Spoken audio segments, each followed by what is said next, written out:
Len, it's been exactly 3 weeks today since this house burst in flames from an arsonist. Soon that detection will come from up above with a 360-degree camera. Captiva Island loses 6 feet of beach every year.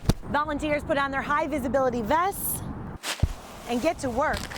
Len, Ashley's mom said it best. She said 2 moms have lost life's greatest gift, their children, as one is hauled off to prison and the other is killed, all for one tragic mistake. Unless fishermen catch enough shrimp per night, they're losing money. For these ladies, it is a lot of hard work. What they're doing is they're putting sand and water into these wooden structures. And Lee County isn't through spending money on this building. It'll spend another $3 million on renovations. Lee County's 2 ballparks attract 99,000 visitors during spring training alone. If you'd like to come out and see all of these works of art, they will be on display until Sunday. Mine, luckily, not included. It's not so good. That's when he says Ashley herself stepped in front of the gun, opened her mouth, and pulled the gun closer. Tonight, he tells us he wants justice for the stolen seconds that he'll never get back. Just cried and cried and cried, and you know, it's not gonna bring him back. And I just wanted that moment, you know? I just wanted the moment with him if I could have had it. A blink, a twitch of a finger, one final I love you, one moment to say goodbye. I could have had something with my son that I'll never get. As Ronald Coger's 13-year-old son was rushed off to Lee Memorial, Coger claims instead of riding alongside in the ambulance or following it to the ER, Lee County deputies kept him at this dirt lot for 30 minutes, answering question after question. All the while his focus was on his only son. Is he alive? And you know, I'm frantic. By the time Coger arrived to Lee Memorial, Ron Jr. was dead.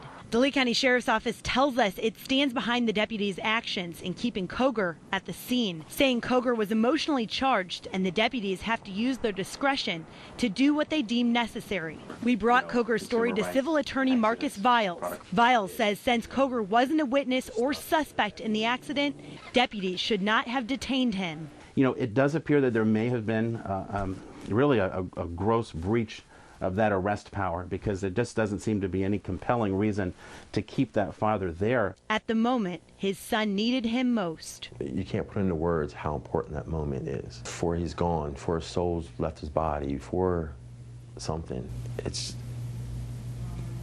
you can't put a price tag on it. Tonight, Coger tells us he does intend to sue the sheriff's department, not for the money, but to ensure this never again happens to another parent.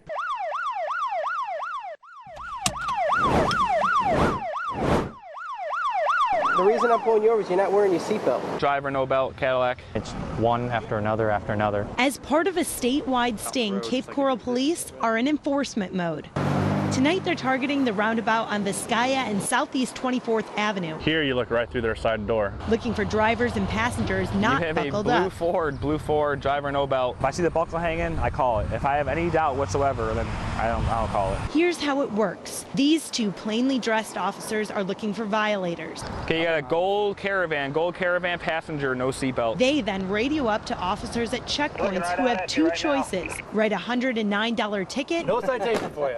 Or let you off the hook. And for those of you who think most people wear their seatbelts, just yesterday, Cape Coral Police issued 91 of these citations, and that was in just 9 hours. In March, officers gave out almost 800 tickets during a 2-week campaign. You have to wear that too. I forgot, I'm just leaving my house. You know, and we run the gamut of excuses. Do you usually wear your seatbelt? Truthfully, no. Why? I don't like to. And drivers are not just getting caught for seatbelt violations. Once this driver was pulled over for not buckling up, he was cuffed. Turns out there's a warrant for his arrest. There you go. At the end of the day, not everyone listens. I'm too damned old to change my ways. But I think, we all think, if there's just one person that actually a life is saved because they wore the seatbelt, that's perfect for us. Sarah? Well, here's how Dylan describes it. He says that he took the gun off of the wall on the rack. He then pointed it at the wall, leveled the gun with his finger on the trigger. That's when he says Ashley herself stepped in front of the gun, opened her mouth, and pulled the gun closer until it was just millimeters from her throat. It's the testimony that may have turned the tables in this trial. Candace Jones, a crime lab analyst for the Florida Department of Law Enforcement, testifies if Ashley pulled the rifle towards herself, that may have triggered the gun. When you place your finger on the trigger and pull in a backward fashion, it would be less than 2 pounds, so it's a very light trigger pull. The defense now turning the case towards Ashley. For a reason we will never know, Ashley walks in front of the gun with her mouth open, and the gun goes off. The assistant state attorney firing back, saying Dylan should have never pointed the gun in any direction without making sure the safety lock was on. Miss Swayze would never have been able to survive that shot.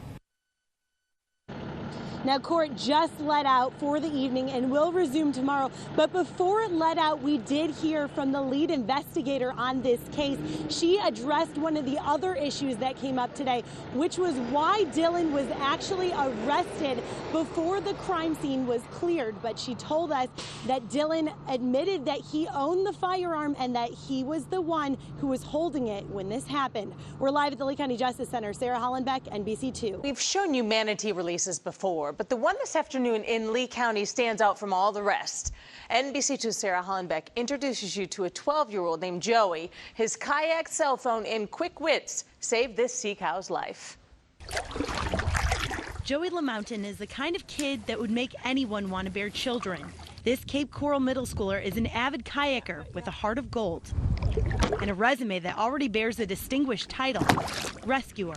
I'm the only 12-year-old that probably has ever saved a manatee. On a Saturday in March, Joey was paddling along the Orange River near Lee County's Manatee Park when he noticed something odd. We saw a manatee with a crab track buoy on its right flipper. So this quick-thinking 12-year-old, whose mom is a volunteer at Manatee Park, immediately called FWC's emergency hotline. He snapped these photos of the manatee. I just ended up following all the way down here And directed rescue divers to her exact location, which was key, as the sea cow was in a remote area. I basically helped save the manatee and tracked it with FWC, and I'm proud to say that. And today, the ultimate reward, the manatee, now nicknamed Tangly, is set free. 2, 3. Today, FWC applauded Joey's quick thinking. Especially critical this year, with a record 218 manatee deaths statewide. Sea cows continue to die every day from last January's cold snap. We picked up a dead manatee in Sanibel Island yesterday that still had lesions and other signs of cold stress. And after packing up from Tangly's release, FWC's next stop is Everglades City to pick up the corpse of another cold-stunned manatee. But there's hope for the sea cows. Our little rescuer says his future occupation, marine biologist. Sarah Hollenbeck, NBC2.